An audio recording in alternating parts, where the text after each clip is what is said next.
and he won't just go away by himself. I think we have to discuss the problem. Maybe devise some kind of strategy. What are we going to do? Well, we can refuse to cooperate with his investigation. I mean, if he has no input, then there's no story. Oh, yeah, I'd like to believe that. Well, where else is he going to get the truth? I'm trying to figure out why he's after it. I spent the entire night wondering who or what got him started on it. Oh, where did he get the idea that anything to do with your prison term would be worth reporting?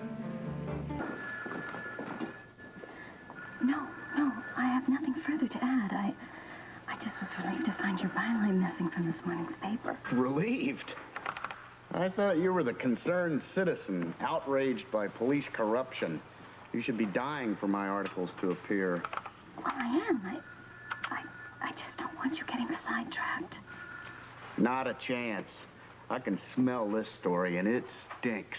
Just the way I like them. Why didn't it appear in this morning's paper?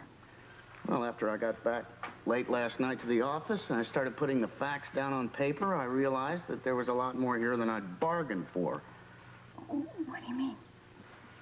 I'm convinced Jonathan is the key. Jonathan is totally irrelevant here. What matters is Chief Devane's highly unorthodox behavior. Now focus on her.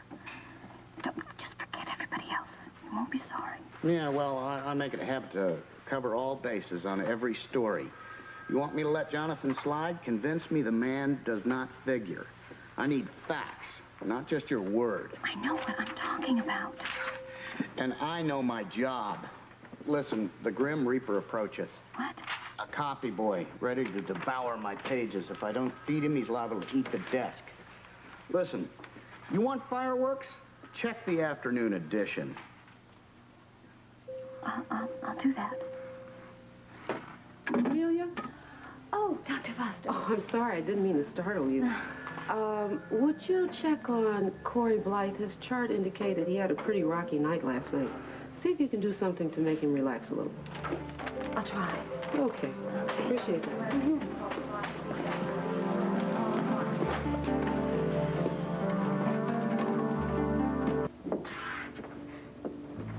I'm sorry. Honey, I'm sorry. Oh, I'm so sorry. I know you're under a lot of pressure. I know that. I just want to keep my promise to Tanya. And you're doing a great job of it, too. But Tony doesn't seem to think so. Yes, he does. He does, too. It's just that we're all a little crazy right now, and it's very easy to fly off the handle, which is exactly what Tony did. And I'm not always being sensitive to your needs and your feelings, and I'm sorry about that. It's just that I love you, and I know you're trying very hard. And I know you love me. We just have to try to not let all of this affect us, all right?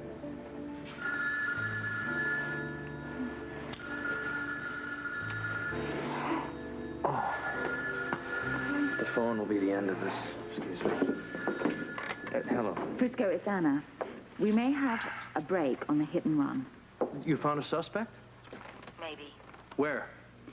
A place called Fairhaven Motel on the outskirts of town. Captain Lewis just had a tip from a clerk there. Did he spot the car? It's possible. A guest registered at the motel drove up in a car that nearly fits our description. Nearly? What the hell does that mean? The plates are from out of town, and the number begins with an 8. It's supposed to end with an 8, Anna. I know, but one of the headlamps has been patched, and the bumper has been dented. That's good enough for me. Well, it's hardly really conclusive after yesterday's dead end. Well, I don't care. I'll be right over. I gotta run, honey. Where are you going? Hopefully they didn't have a killer. I'll see if I can get any more information. All right, hurry back. I need you to help me brief this. I'll make it quick. You off to Sean's? Yeah, eventually. What does that mean? Where are you going first? You're not to have a showdown with that Mark Carlin. We can't afford to make him angry. He'll just get into this deeper. Relax. I won't see Mark Carlin. I won't see anyone at the newspaper, okay? What are you up to? You know, there is one other person involved in this mess. She could be hurt by an expose, too. As much as you. I'm gonna go talk to him.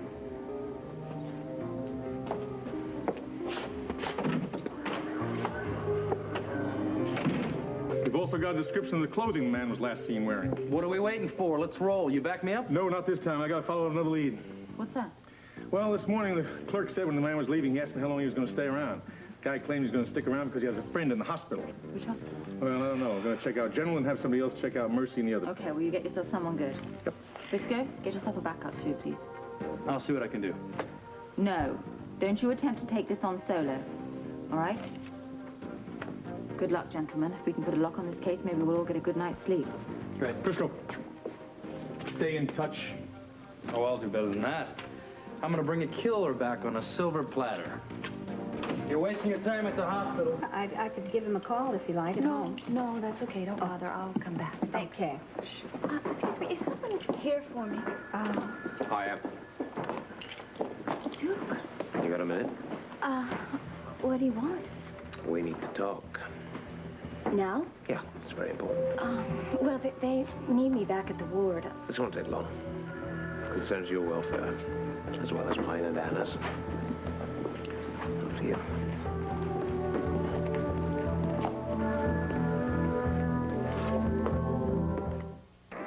So, what's this about my welfare? Have you talked to any reporters lately? Reporters?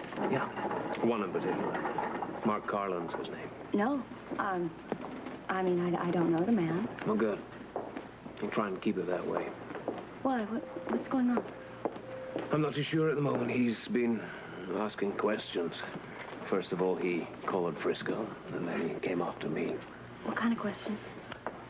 He's very interested in my stay in prison. He's also a little concerned about what he considers to be Angus Mackay's curious suicide. He doesn't believe it? I'm not too sure what he believes, but there's no telling what he might dig up. Now, neither Anna nor I can figure out how he came after me in the first place. You're not accusing me. Of course not. You've as much to lose as Anna. I do? Yeah, my only concern is keeping you both safe. No matter what our true relationship is, I did promise Angus that I'd protect you, and I'm not about to break my word to my father. Is that what you were talking about when you said you didn't want Angus to have died in vain? I don't want you to concern yourself with that at this point, okay? No, I want to know. Is all this connected with what happened 4 years ago? I mean, all the events that I blocked from my memory? Just watch out for Mark Carlin, Camellia, okay? If he should come up to you and ask you questions, don't answer him. Keep your mouth shut, not one word, okay? You don't know what's at stake here. Then tell me. I can't go into details, okay? Well, how am I supposed to reveal this horrible secret if I don't know what it is? You could let slip enough, and then Carlin could dredge up the rest. Now, that would be catastrophic, all right? Keep your mouth shut, not one word, all right? You can only harm yourself, Camellia, and Anna, too.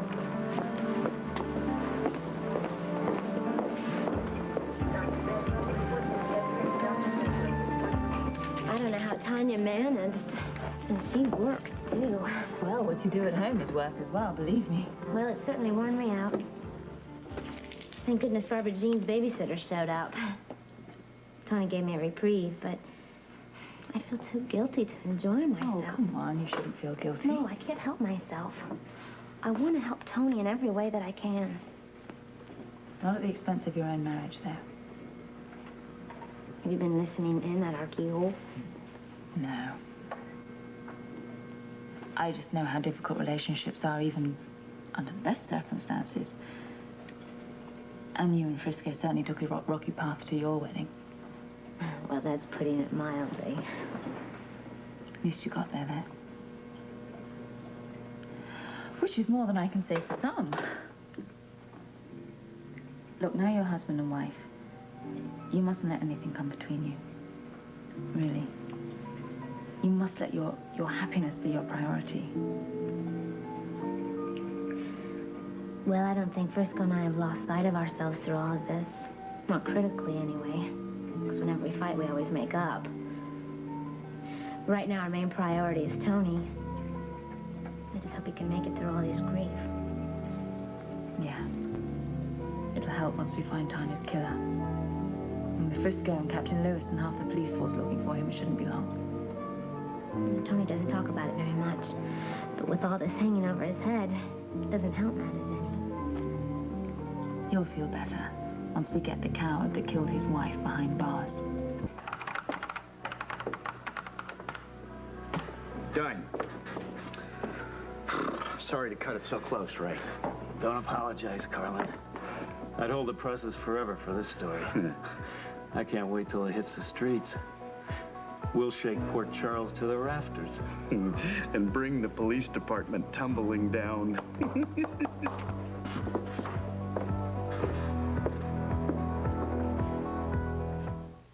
I want to know the minute you're onto the suspect, okay? You'll be the first to know. Right. Be careful, Frisco. Yeah, come in.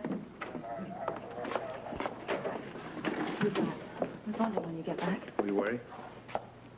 Well, yeah, you were just so vague when you left. I went to see Camellia. I thought so. You want to talk about it? Camelia's the only other person I know what really happened in prison. She was there with us when Angus took the poison. You went there to remind her of that? No, I went there to warn her. Oh, about Mark Carlin. Yeah, well, I'm sure Carlin's going to try to interview her, and I think it's better if she's prepared. I mean, Camille, she's not as strong as we are. There's more to it than that. Yes, you want to protect her against a prying reporter, but there could be something worse, couldn't there? Yeah, well, it's true. I mean, Camelia's welfare is very, very important to me. Certain facts were to come to light now. Yeah. About the real relationship between Angus and Jonathan. Oh, that whole incident, you were so against me investigating it. I know it has something to do with the secret of Lorlean, doesn't it? Yeah, but I beg you, please, don't. No. I'm not going to ask you any more questions, I promised you that. I won't go back on my word. Thank you. In return, I promise you I'm going to protect you. The whole world can fall down, and I'll make sure no harm comes to you. You have my word on that.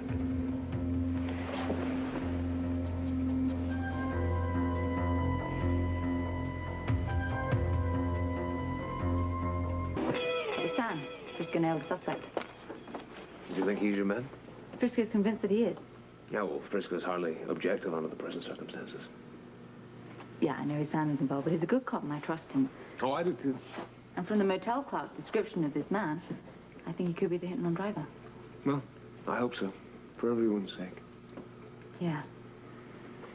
Let's get this tragedy behind us. We can get on with our lives. Come in. Mail call, Chief. The Afternoon Herald's here, too. Thank you. Oh, Phil. Phil. Oh. Dear God. What? This. Upper left.